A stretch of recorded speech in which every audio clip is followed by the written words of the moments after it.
Achilles. I Sorry. bet Achilles would have thought that too. Yeah. Yeah. Thanks, Pete. I see Rebecca has her hand up. Rebecca. Yes, I watched a bit of the Instagram Live to try to record a few of those for the sketch note too. And you kind of had people at both ends of the spectrum, those who really loved it and those who were really quite negative. And I have a feeling that we might see some of that today too, only because I'm going to be holding up some of the negative. I love the book. I don't want to say that. I have no problems with the story, all that kind of stuff. What I have problems with are the Greek gods and the way that we bow to the patriarchy and celebrate violence. And okay, so I wrote a whole bunch of notes and I'm not going to read them all, but well, feel free. I feel like one of the criticisms that I heard last night was that this author, Madeline Miller, does not seem to have is not very critical of the system that's set up. And that, I think, is what I wanted to bring up, in that I feel like it's patriarchal bullshit. I feel like we let people die and women get raped in the cause of a good story. And perhaps that's how we human beings are, but it doesn't mean that we human beings can't say occasionally, hey, enough with that. So all that said, the other thing, my major complaint was that why is fame pitted against love and family? So Achilles had to make that choice of pursuing fame and his name being known. And it was obviously successful because everyone knows who Achilles is, or at least knows Troy and all that, at the cost of love and family. And that, I guess that's the basis of a tragedy. And that's what, it's all built on. But it doesn't mean that it doesn't make me mad. And I hope that when we read it, we are thinking all these thoughts as well, in addition to how much we love the story. So that's all.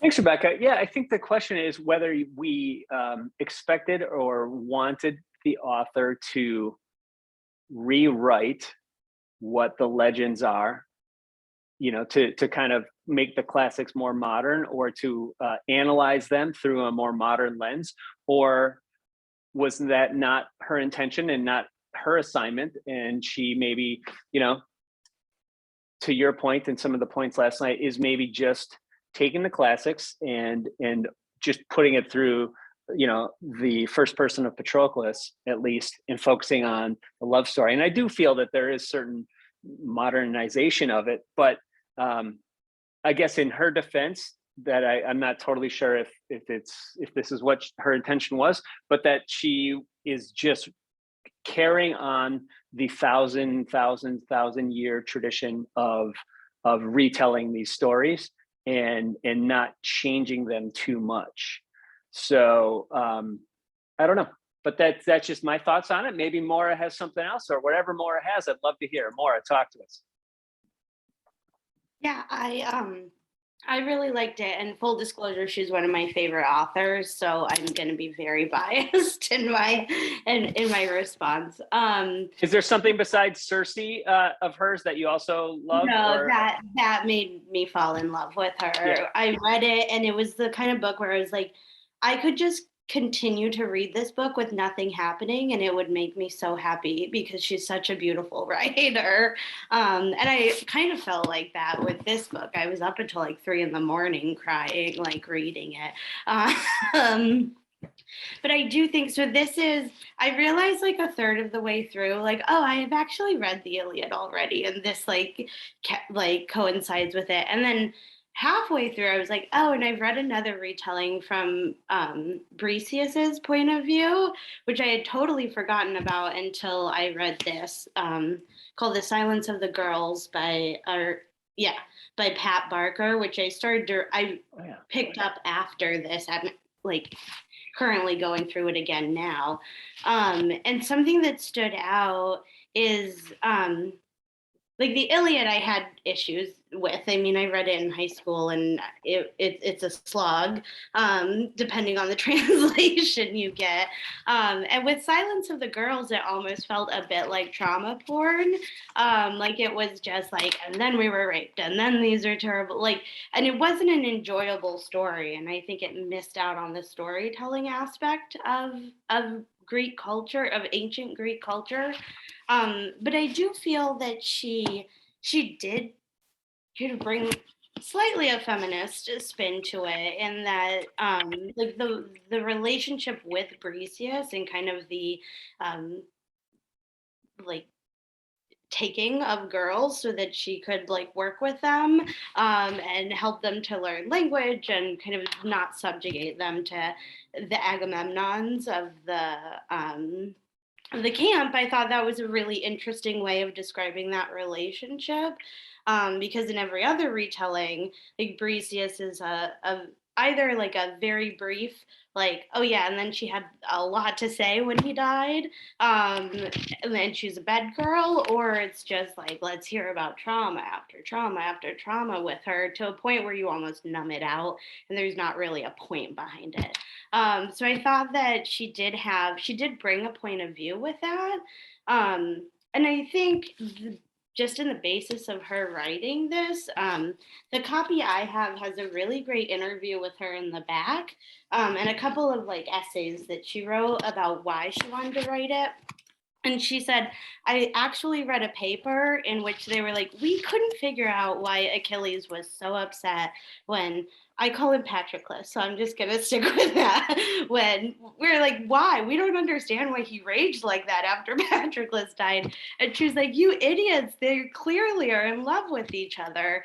And I think that just goes to show, too, is that the lens that we've been studying Homer is very much one that is upholding kind of the very strong gender dynamics, and by her focusing on the queerness that exist, that like we all know, like there's hints to it throughout, even in like ancient Greek art, there's not just hints, but there's depictions of queer love. And so she is making I think a big statement against that violence. Well, also I think like, yeah, I don't think fame is I don't think the gods are supposed to look good in this. And in my opinion, like nothing will ever make Achilles good. But yeah, I'll stop there. Yeah, no, thanks. I do think, well, I mean, back to, yeah, and that touches back to Rebecca's point about why would someone choose fame over family and love? And I think that's part of the tragedy, right? I mean, this is a flawed character. This is not necessarily someone that we are supposed to look up to. I mean, he is at his best in his relationship with, I'm going to say Patroclus, just because that's the way the audiobook did it. But here's the thing on pronunciations with this: these names have been said and changed, and with different countries and different accents coming on them for thousands of years. So I don't think there's any necessarily correct pronunciation, but I'm just, if I say something, it's what I remember from the audiobook. So but totally fine. So I think we all know who we're talking about. Patty, Patrick, Patroclus, we all know. Anyway, yes, and to your point also about why she wanted to write this, I mean, yeah, she said, and it is such a beautiful paperback that comes with just incredible illustrations as an additional, about each character, even like stuff about the ships. But she talks about how when she became a student of Greek and Latin, she sought out the Iliad, and it was Achilles' story. It was as gripping as always, but it was the Patroclus character who was no more than a minor character in the Iliad, but Achilles mourns him with a shocking intensity, unlike anything else in the entire work. And she had to know why. She had to know, who is this man whose death could undo the mighty Achilles? And the answers she found about Patroclus' exile, his compassion, his loyalty, his courageous and gentle heart, eventually became the Song of Achilles. And so, I mean, that's a little bit where she was coming from with it. It took her 10 years to write this book, and she actually scrapped the version that she had after 5 years. She had an agent, a publisher, everything, and she said it was too epic, and she was mimicking too much the style of the epic and she realized she needed to make it what her original intent was, to really get into the character of Patroclus. And she redid it then over the next 5 years, and that's what we have before us today. Allie's got her hand up. Allie, talk to us. Hi, everyone. I too loved the book. And I feel like generally Greek mythology is one of those things I like the idea of. Kind of like I casually read Shakespeare. I just casually read, it worked, like it just has never really resonated with me. It's never been something that comes alive and comes off the page, or that I've ever really been able to picture in a vivid way.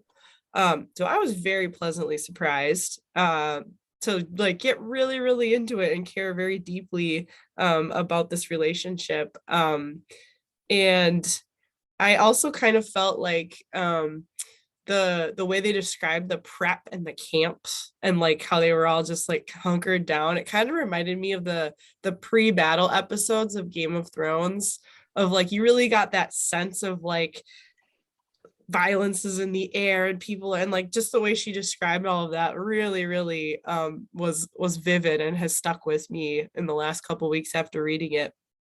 So I think that was a really interesting description of the prep, in addition to not necessarily being like so intense with the violence that it was like hard to read for me, at least. And I also just really loved the imagery of that rose quartz cave. It's just like, especially after being sick in our house the last couple of weeks, I just want to go hang out in a rose quartz cave and have someone like teach me music and teach me things. So that was like I knew it couldn't last. Like obviously they weren't just gonna hang out in this place. This is not how this is gonna go. But I really loved that. And I thought the end was really beautiful, and it did actually bring me to tears. So I really enjoyed it. Thanks, Allie. There could have been a whole other side book about like a centaur Hogwarts of sorts, where you just, have these, great Greek legends and myths going to be taught by this centaur. I thought that was a really interesting section too, that I could have spent more time in. There were so many great like episodic segments to this story. And I think it's, interesting and important that she did decide to title it The Song of Achilles, kind of back to the ancient way that these things were told orally. And again, massive bonus points to anyone who did it audible, because it's like you're carrying on a thousand years tradition by listening to the audio version of it in a way. Or maybe you had someone read it to you, like a bedtime story. That's good too. But or you sat around a fire and read it. Either way, I'm glad you did. So who else has a question or comment they want to make? Please raise your hand and chime in. Love to hear from you. Via, you have something. Talk to us, Via. Hi, Jeff. Hi, everyone. Hi. I too enjoyed the book very much. I enjoyed the writing, the language, it was a beautiful style of writing that she has, and in a way very simple, but very evocative. The imagery just comes right to mind when you're reading a passage, and you could just kind of see it. So comment on what Allie said. I'm the same way. I was never really attracted to reading a lot of Greek mythology. Of course, it's everywhere. It's you can't really escape it because it's in popular culture, and you do kind of glean a little bit of the story in many different places, but I never read the Iliad. So in a way, I feel like I got bonus points for reading this modernized version of the Iliad in a very enjoyable way that was very accessible without the pain of actually going and studying the classics. But that said, interestingly, I did go and read some reader comments. I don't know if this is advisable to do or not, but I did read some of the reader reviews on this book, including people who criticized it. And some of the people who criticized it most vehemently were people who were readers of classics, who felt that this author just went way offline on depicting these characters completely not the way they're depicted by Homer. For example, Thetis, the mother, she's pretty much depicted as kind of very jealous and shrewish and just, horrible hatred of Patroclus and so forth. And one reviewer actually thought that that was just not at all like the actual character in Homer, as well as other things. For example, Patroclus, I believe, is depicted as a very, very strong warrior, yet in this book, he seemed to be relatively gentle and laid back. And actually, we were all surprised when he started killing all these people at the end, because he was depicted as someone who couldn't fight, wasn't a warrior, was a gentle soul kind of a person. So anyway, I don't know anything. I don't know the validity to all of this because, of course, I haven't studied the classics.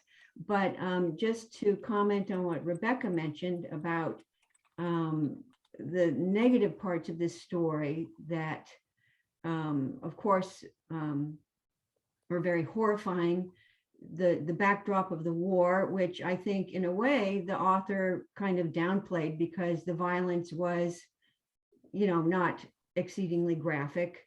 I think that's what war is, whether it was thousands of years ago or even today, just the bloodlust and the taking of prizes and rape and all of that is just is part of what war is. Maybe thousands of years ago it was much worse in this kind of society or this kind of imaginary, legendary society. But it was something that I could get through and read because it wasn't horribly graphic. And I cannot stomach any kind of really violent fiction. I just don't read it. So it was in all really a love story throughout. And that's what carried it. It was just a very well drawn relationship and unfolding very subtly at first in this relationship, the way it carried through. And by the time you got to the end, you just knew how close these men were to each other. And it was heartbreaking at the end.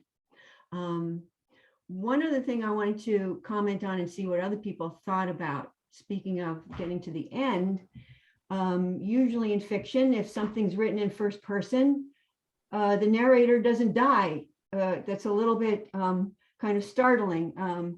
And I kind of have mixed feelings about the technique that this author used for that. On the one hand, we are kind of in a very, we are in a mythical realm, yet it was very realistically depicted mythical realm in this book, to the point where I forgot for a while that it was a centaur that was talking, Chiron, when he was in that rose quartz cave.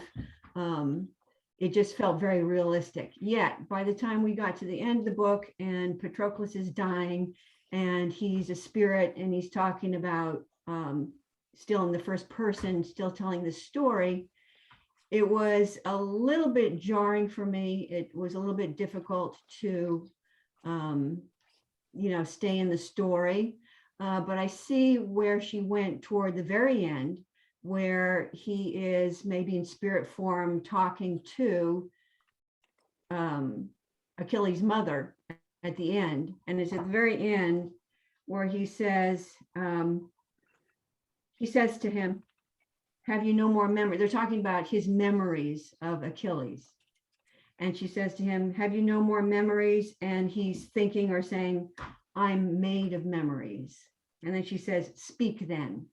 So for me, that brought it all together, that this story was perhaps, he's dead now, he's speaking through Achilles' mother and getting the story out there, all of his good memories of his relationship with Achilles.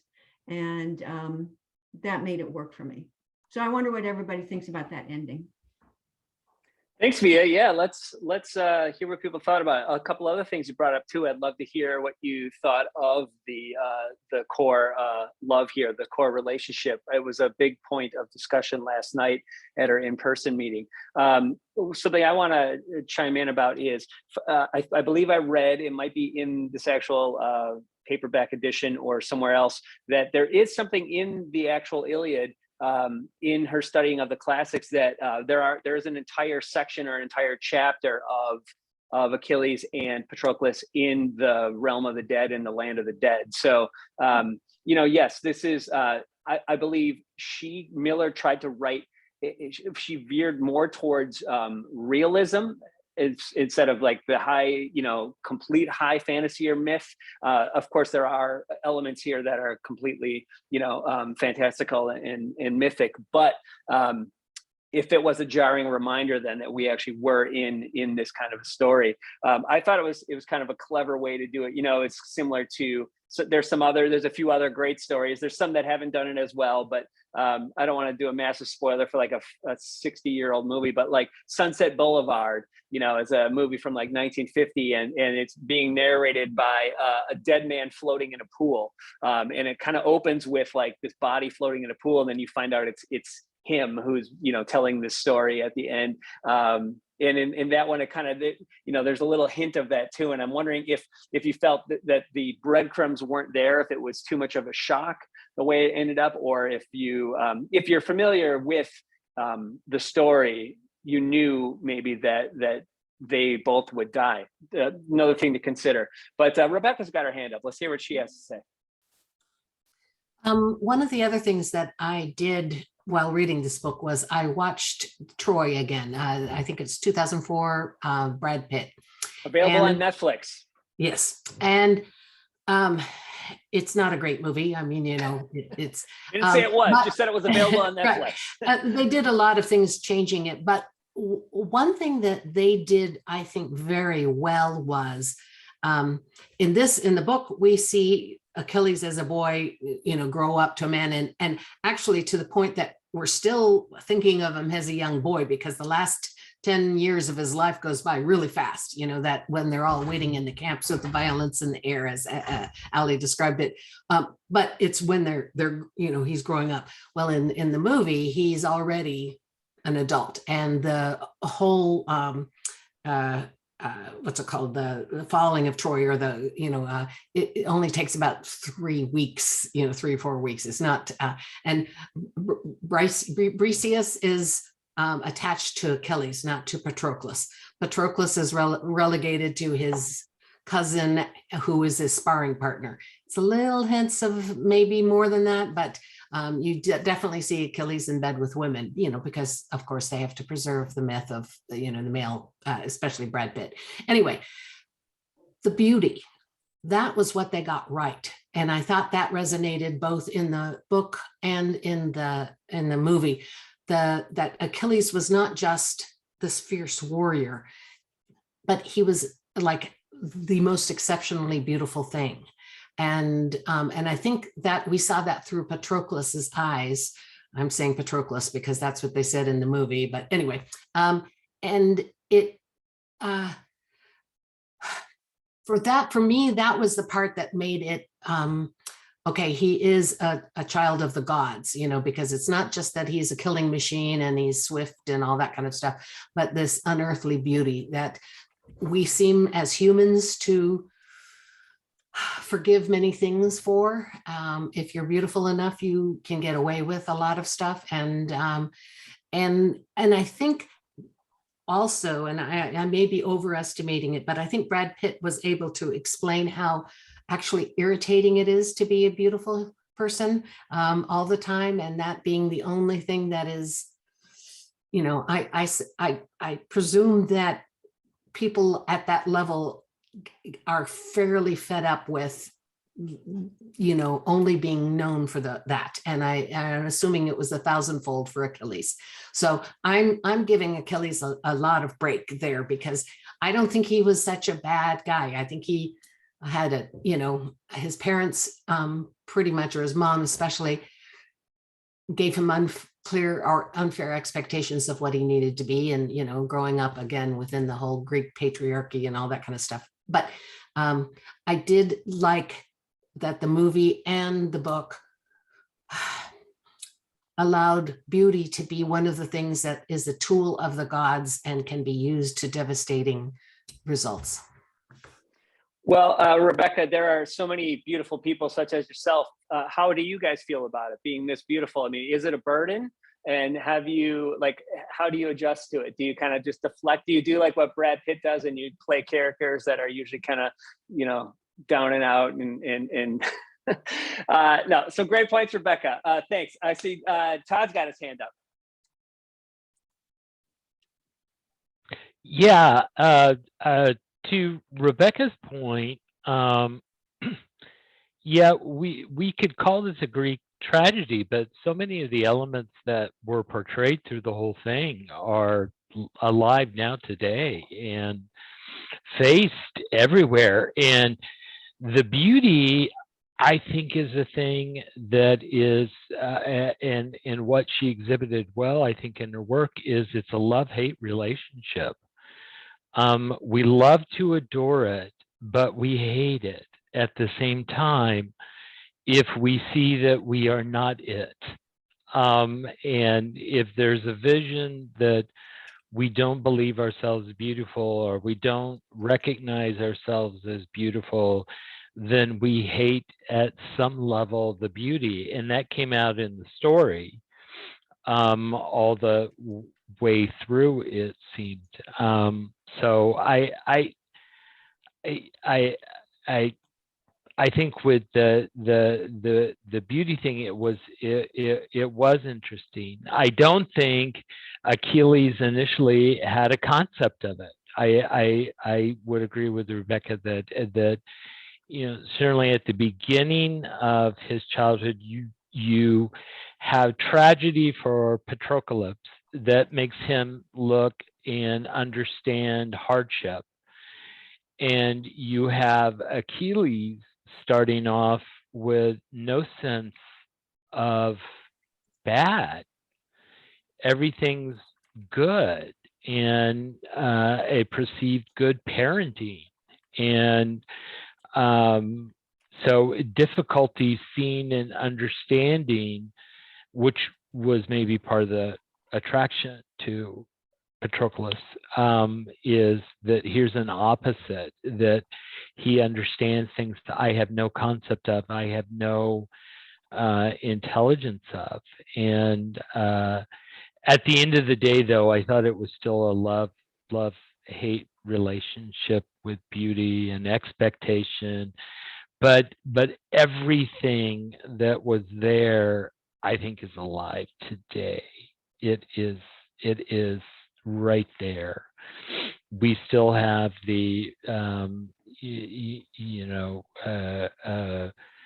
demoralizing use of women of all ages, which is tragic, and we're seeing more and more of. We have the homophobic, which it was gently through the story. We certainly have the vindictive mother that says, you're not what I want you to be.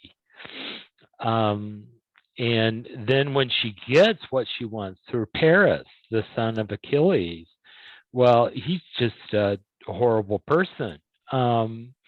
And this is what she has raised. This is what she has created. So I think that there was an element that she recognized her own fallacies in some regard to at the end. With that, I'll stop. Thanks, Doctor. Andrew's got his hand up. Maybe it's Andrew, maybe it's Lisa. We'll find out. Nope, they're separated. I mean, they're not separated, I hope. They're just on separate We're not screens. separated. They're probably like a room apart. Am I right? Yeah, we had a fight earlier, so we have to use our own. Oh, okay. Well, you can all come together here. Talk to us, Andrew.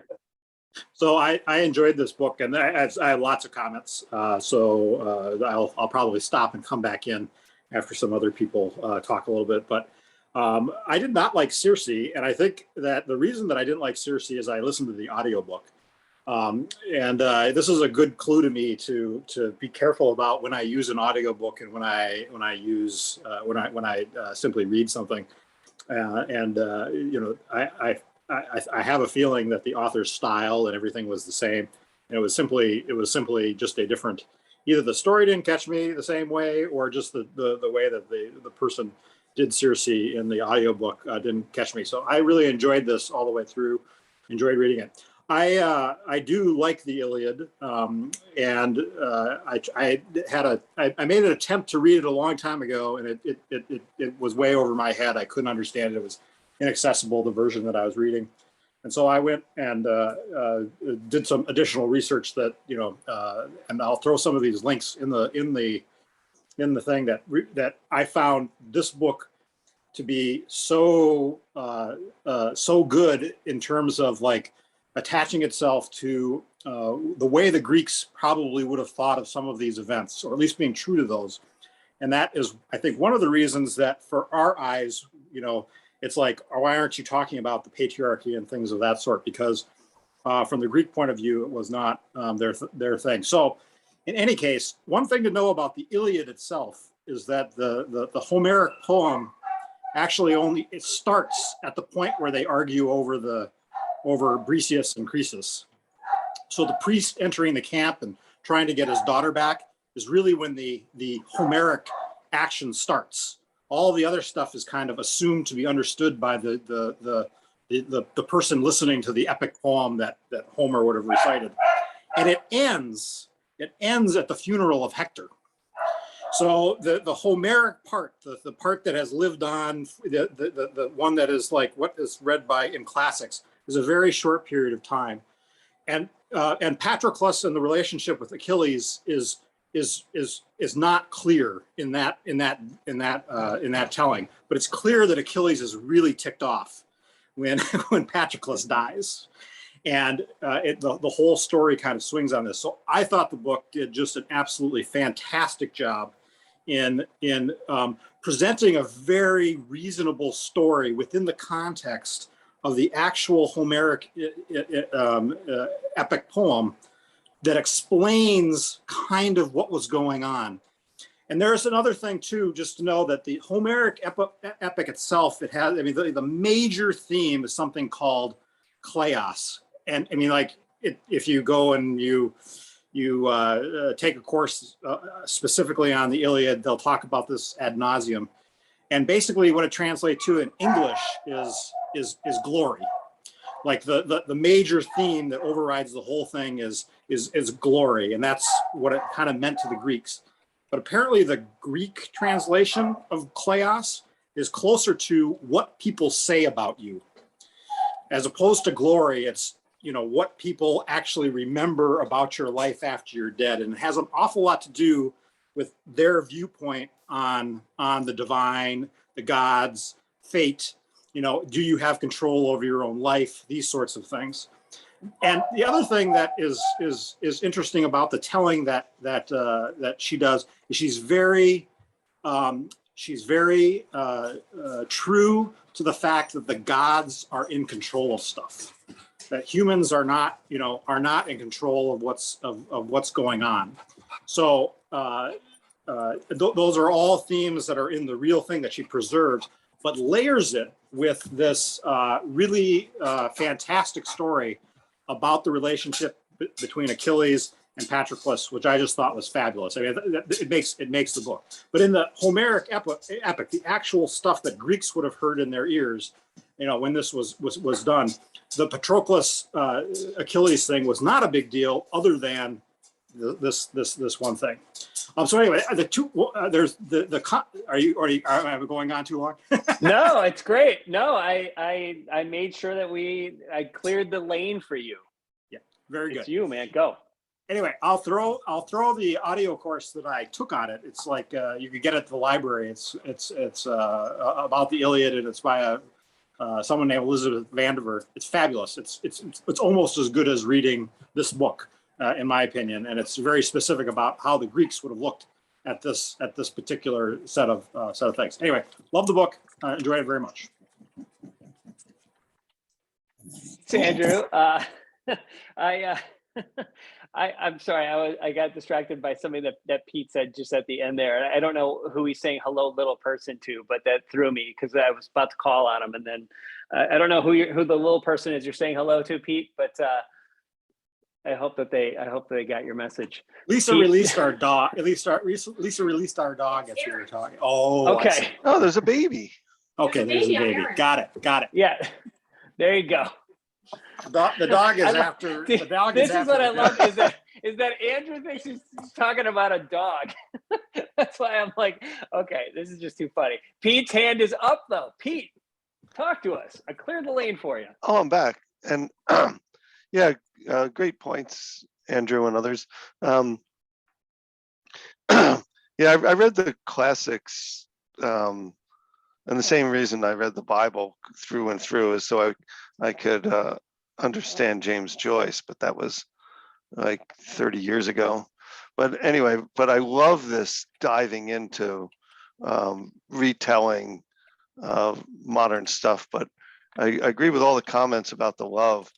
And then, but I was just like, yeah, we talk about the Senator teacher, like, you know, you got a guy that's half horse and these two gay kids sitting around watching him all day. Jesus, like, that's just too much. Of course the kids were going to go for it and totally bonded. I mean, but yeah, I think they did the sex and the queer thing. She did a great job with that because it makes it so human. Like you're just so, I mean, at least me, I was just like, wow, I can totally believe all these people were in love like they were in love and even infatuated or whatever, or, you know, I forget her name, but she just says, yeah, Patroclus, Pat, I'm going to have your baby. And like, yeah, I thought that's, it just speaks to the intensity of their decency. And yeah, and Patroclus is definitely the best of the best here. And yeah, and I've been tempted. I haven't watched the movie Troy, so thanks for taking one for the team, Rebecca, because I don't know that I'll watch it if but my list. I would recommend it only because they did spend the money on making all the stuff look really good. And now that you know the story or multiple stories, you don't have to pay so much attention to that. And one other thing, since I'm horning in on your part, it also kind of what I think is one of the most interesting characters in all of this is, what's his name? He writes the Iliad himself. Homer? No, sorry, not Homer. Homer writes it about the journeys of Jason. What? Odysseus. Odysseus. Thank Oh, you. Odysseus. Because Odysseus was also in Circe. I think Odysseus is the main bad guy in all of this because he's the smart one, and yet he follows all of the rules of Agamemnon, who is the dangerous one or the bad one, and he uses fighters like Achilles to get his point. But in the end, he gets to walk away from it all. So in other words, I have a lot of feelings about that. Yeah, no, those are good, really, really good points too. Because like one of the things too is like in terms of modern neuroscience and all that is that what the classics are attributing to the gods as like what we call randomness these days. It's just stuff just happens, and it's like, but they needed an explanation. So, oh, here you go. We'll make up a new god every time.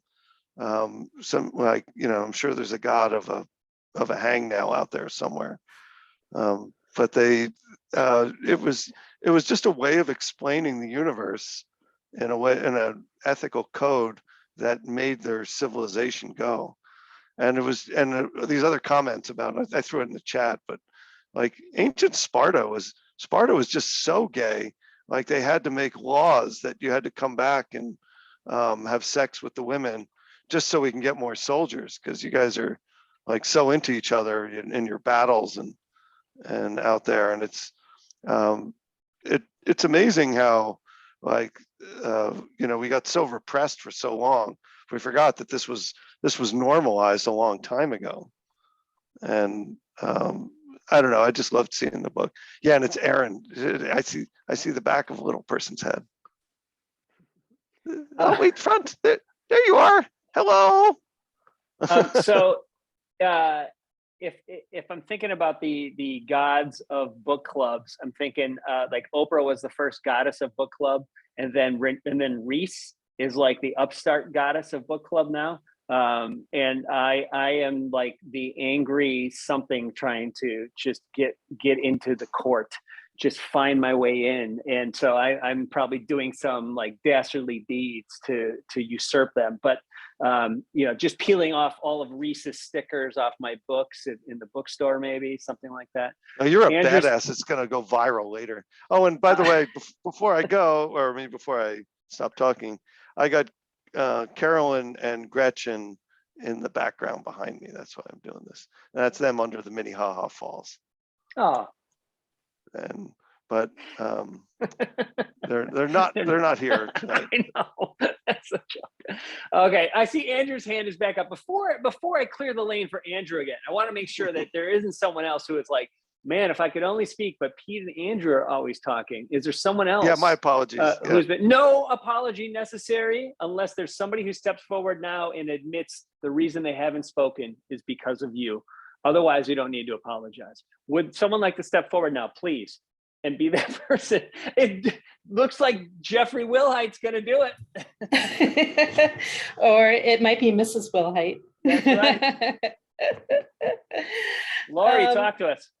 Yeah, I just think about, as a woman, when just talking more about the patriarchy and all the horrible things that happen to women, I don't, it's okay for horrible things to happen to women in books. But I want to see some cool things happen for women too. I want to see women having great relationships, women being in the cave with a centaur, learning about music and literature and cooking, like everything, right? And so many times that just really doesn't exist, and that's what gets to be a bit of a downer, just that lack of balance. And then I will say, Jeff and I both really like the book, very enjoyable, and I will read Circe. Good, yeah. I'm almost surprised that you guys weren't around when we did Circe, or maybe you just missed that one. We might have missed that one. Yeah. I'm happy to hear that you want to read more.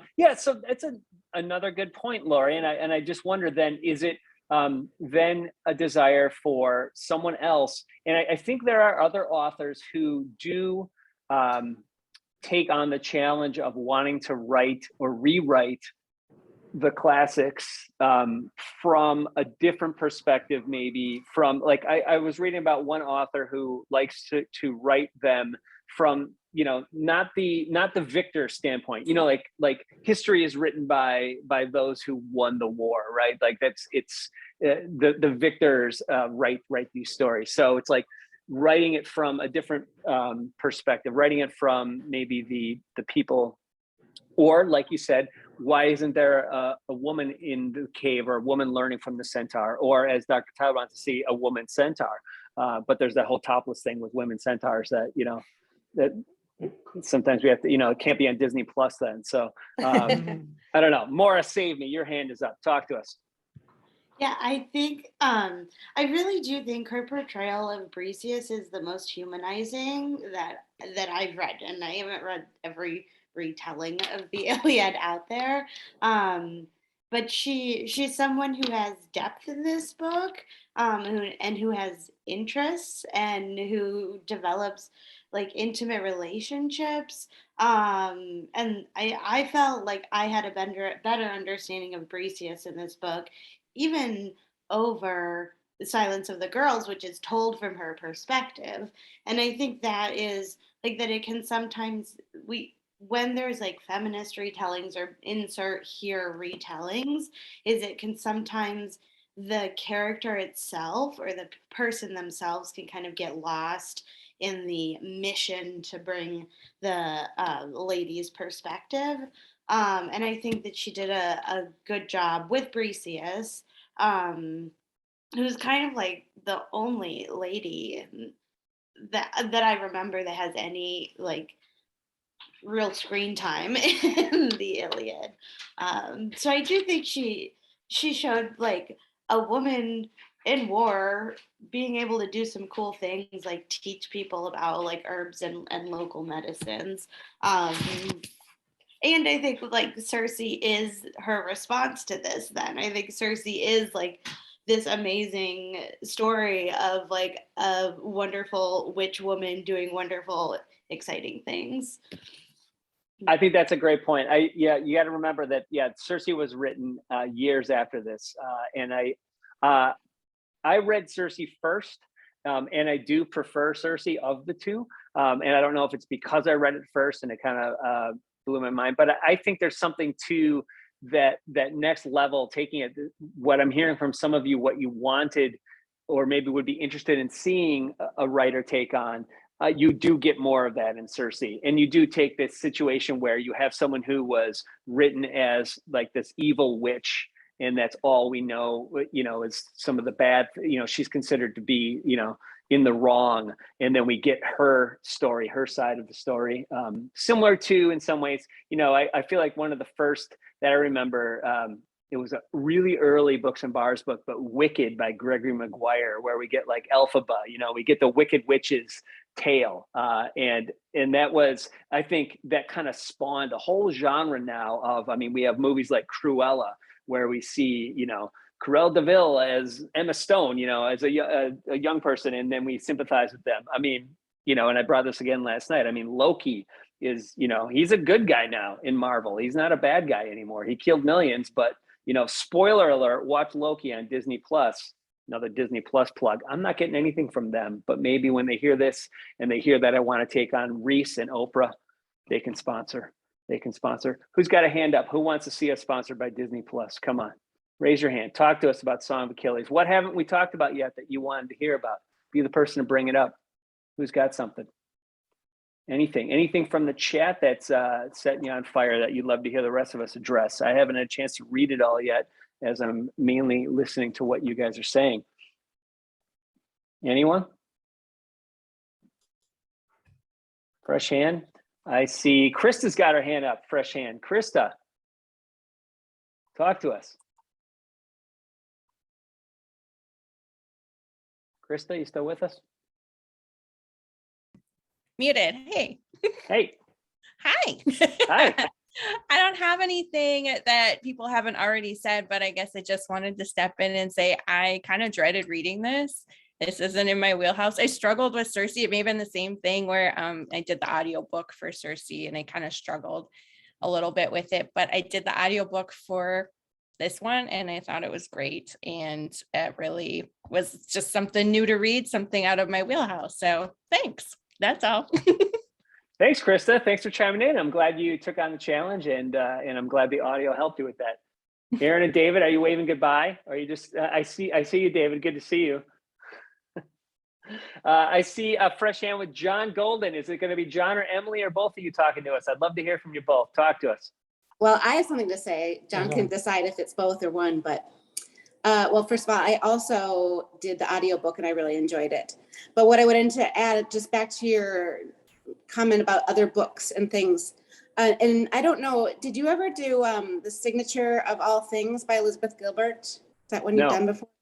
No. So the interesting thing about that book, it might be too long, it's sort of epic, but Elizabeth Gilbert wrote that with the intention of creating a heroine's journey. Like she had that same complaint that many of us do of like, there's so many great examples of the hero's journey. Where's the heroine's journey? So The Signature of All Things by Elizabeth Gilbert intends to do that. And it's a great book too.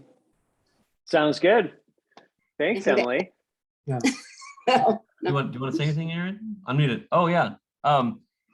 Erin, of course, has a speech disability, but she wanted to definitely point out that she read the Iliad in Latin in high school, and it was horrible for her for several reasons. But she thought that the author did a great job an excellent job of bringing in several relationships that were complex and meaningful, as opposed to the Homeric version in Latin. Thanks, and way to go, Aaron. That's fantastic. And thank you, David, for chiming in I appreciate that. I see Andrew has his hand back up. Andrew, I'm ready for you now. We all are. Get a snack, people. Andrew's talking. No. Right. You're, yeah. I love you, man. You know it. Yeah, I know you do. It's in there.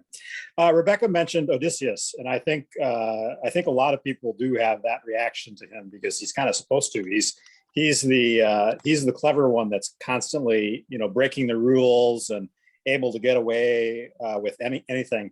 And he's on the flip side of the big Homeric epics. He's the other side of Achilles. Meaning he's in the Odyssey. The Iliad is about really Achilles. He's the focus of the Odyssey. And what's interesting about that is that he suffers, of course, of the wrath of the gods on his way home. He kind of is punished for all kinds of things. But one of the interesting things about Odysseus is apparently his name kind of translates loosely to the pain man. Or a man who gives and receives pain, and he's someone who's kind of constantly, causing trouble for people in various ways, and he did exactly that in this telling, where he's kind of delivering people to these disastrous ends. And then Pete mentioned the tolerance of homosexual relationships in ancient Greece, which is true.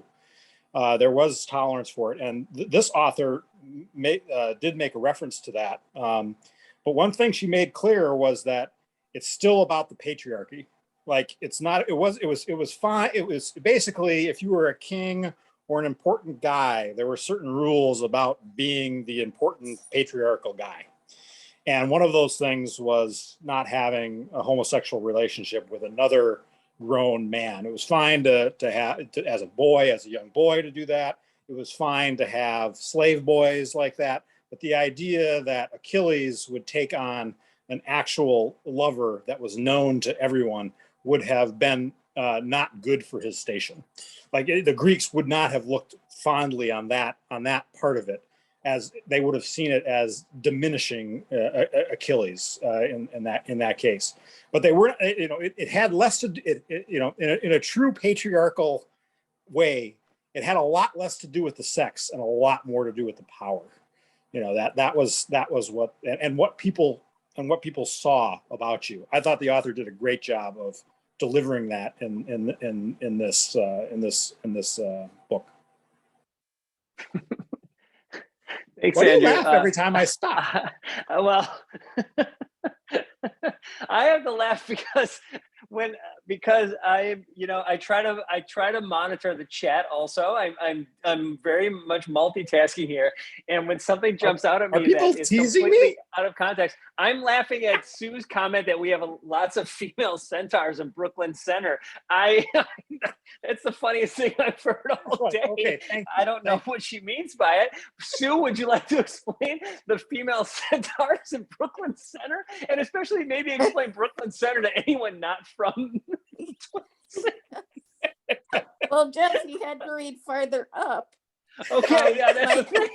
The high school mascot in Brooklyn Center is the Centaurs. Okay. So yes, we have lots of female centaurs. I just like the idea that I went to Cub Foods, the grocery store in Brooklyn Center, and I saw a centaur, a female centaur, and she actually she bagged my groceries. It was fantastic. Yes. Purple and white. Yeah. Go fight. So Andrew, I'm sorry. I wish your comments were funnier, Andrew, but they're not. That's why I have to read the chat for those things. But your comments are smart and appreciated. And if you want to go skiing this weekend, we're going on Sunday. So I'm just throwing that out there. All right.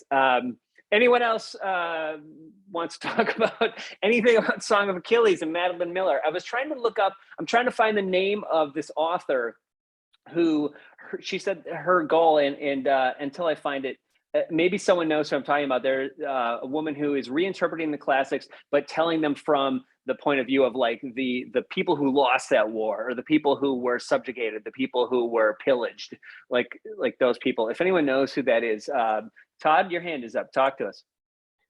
Yeah.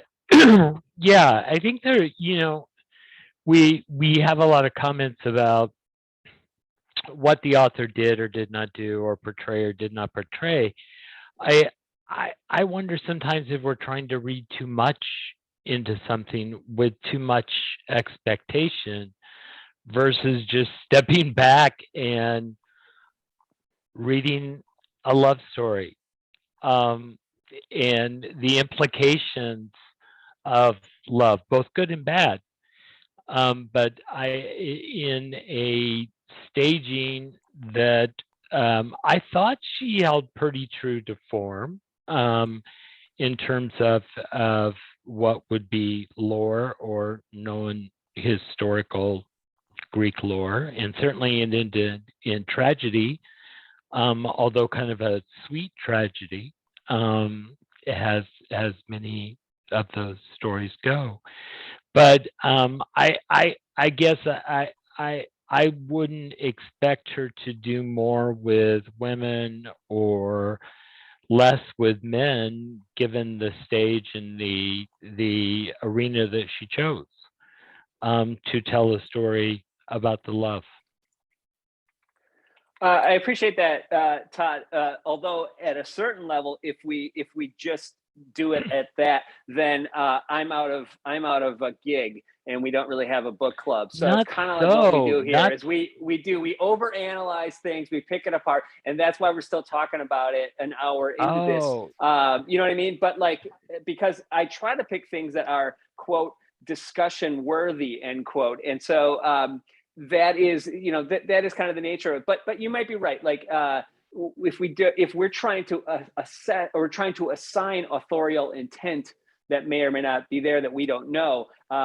I mean, what we do know is that Madeline Miller loves the classics. She completely was interested in telling this story from Patroclus's POV. And that's what she has stated. It was her thing. She loves the classics. She wants other people to love them and to know and to make them more accessible, I think, to a modern audience, and much in the same way that, some of us might have found it daunting or something, or not as interesting, or something like, oh, this feels like school, or yeah, I had to do that in school. I had to read that, but like it wasn't that great. Well, if you look back, I mean, so many of the stories are based. I mean, this is the OG, like, storytelling. I mean, this is some real old school stuff here. So, and maybe that's why she didn't change that much of it either. I don't know. Just some thoughts. I thought I saw the Will Heights hand up first, but then Pete's hand is now above them. So I don't know. I'm going to go with the Will Heights though first, because just because, we got to give it up for female centaurs. Am I right, Lori? You dress up as a female centaur. I love that. That is so much fun. I might push back a little bit, Todd, and just say, as a woman, has there been maybe like 30 or 40 years of literature that even like begins to empower women a little bit? And if we continue to always tell the old stories in a completely traditional way, then I feel like we're maybe missing an opportunity to push back at the patriarchy a little bit, and advance the cause of women. And I think about like so many of these types of stories that are told this way. Game of Thrones was mentioned earlier as, the first season of it, I had a very hard time getting into it because of all the violence against women. And I just wonder how much the retelling of these stories in a conventional way continues to hurt women. now and in the future. Interesting point. Thank you, Lori. Melissa, fresh hand. Melissa, talk to us.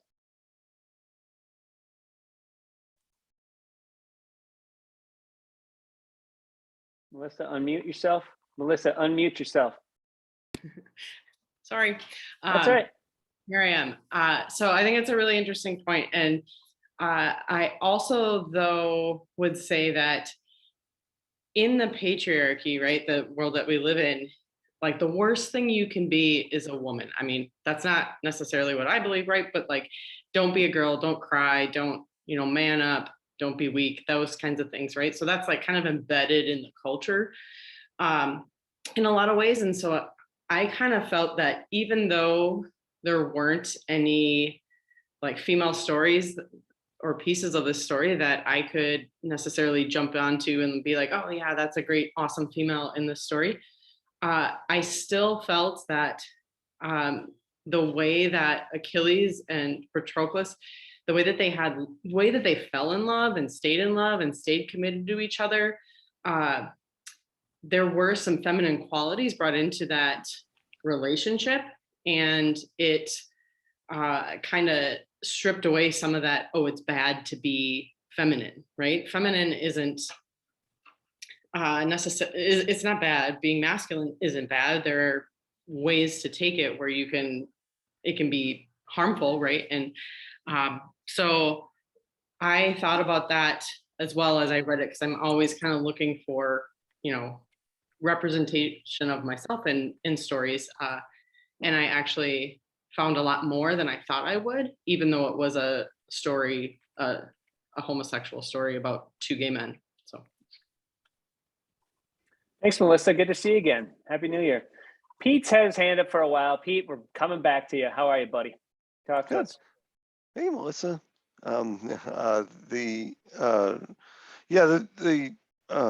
There's some chat stuff going on about like women's stories, which are, it's awesome. Like that, I think that this group is pretty good at trying to get towards that goal more. Like my favorite book of, I think it was in the pandemic, was We Ride Upon Sticks. Was that here? Yeah, we read that book.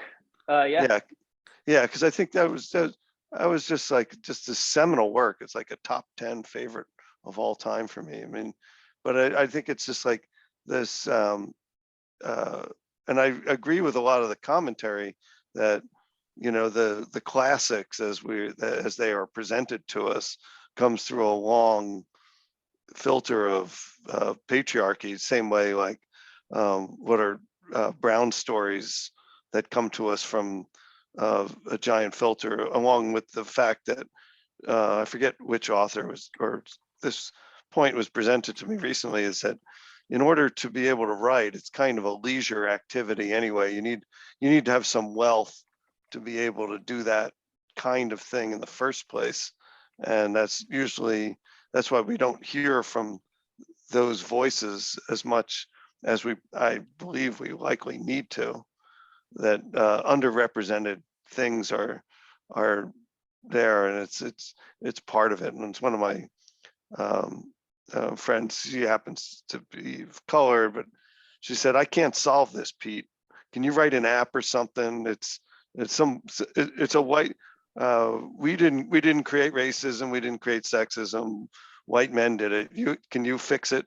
And I think that's really it. It's up to all of us, of course, but everyone being empowered. But I think we can decide in our book choices too, who do we want to elevate? Who do we want to hear from and encourage? So it's true. And we do try to have a good balance of voices and different perspectives here with our picks. And I frequently will make sort of the larger list that then I throw to you guys, and I've shared in the chat a lot of the ones that you guys have been voting on and liking, and I keep adjusting our future reads based on what I think would be a good variety and a good mix. We have a really exciting year of options coming up that, I get nervous when I have like, two straight, white male authors in a row, but trust me that I see it, I know it, and the year will balance itself out. It just depends on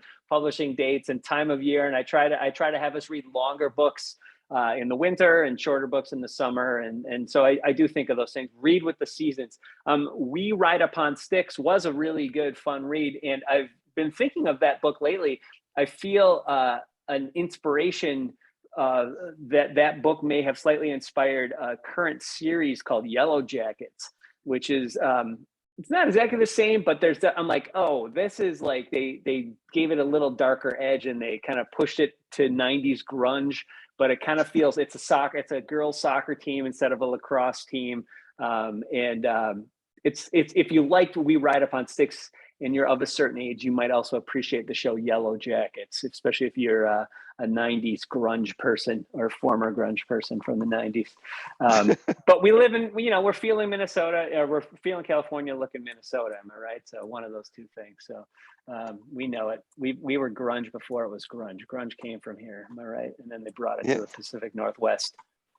So who else here chose family or love over fame, and that's why you're not famous? You didn't go the Achilles route. That's why you're here with us tonight.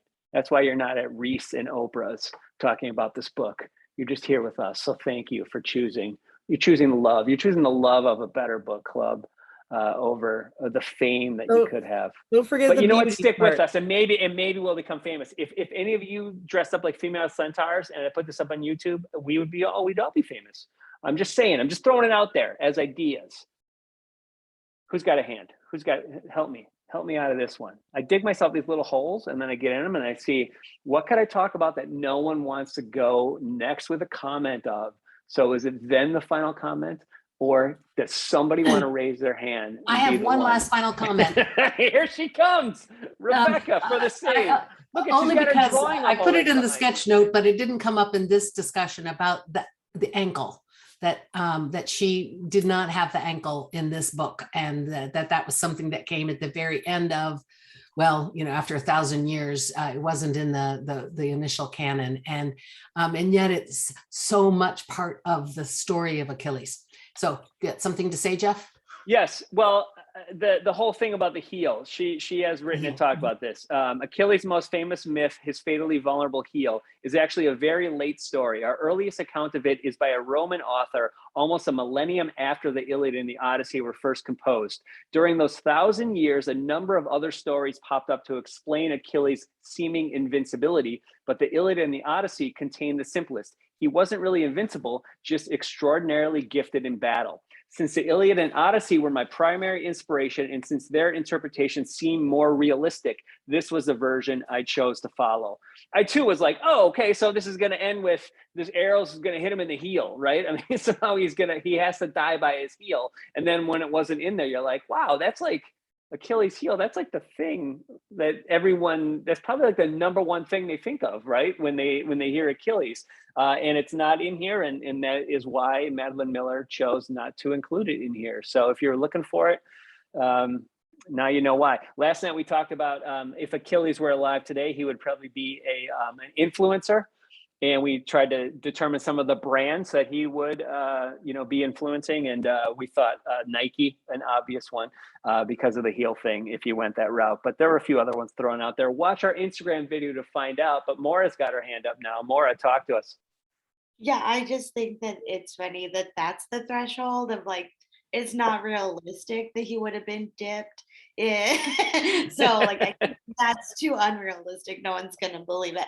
But Apollo was up on the walls of Troy and flicked Patroclus down a couple of times. Totally believable. It's true. It's funny.